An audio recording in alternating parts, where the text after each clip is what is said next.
Bison Composite Batten Cladding is a timber effect cladding board giving an on-trend appearance of individual timber battens or slats. When it comes to fitting the planks, in this example, we're installing them vertically, but many of the same principles will apply to horizontal installation. At the beginning of your run, the plank needs to be cut to allow for a minimum of 25 mm clearance from the ground with a maximum overhang of 50 mm from your bottom support.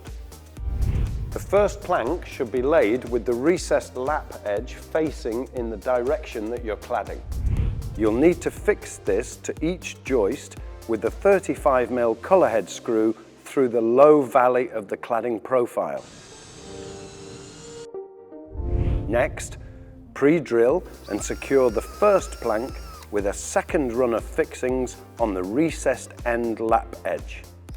Use plain screws as they'll be covered by the next cladding board and won't be seen.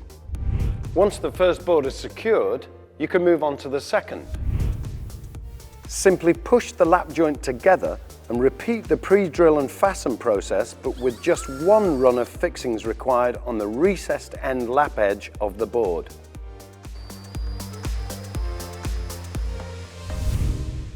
When you come to your last board, you may need to cut the width of your cladding to fit. If so, fasten the last board with a run of 35 mm collar head screws as you did with the first board, through the valley of the profile. Check out our other videos for more information on Bison Batten Cladding.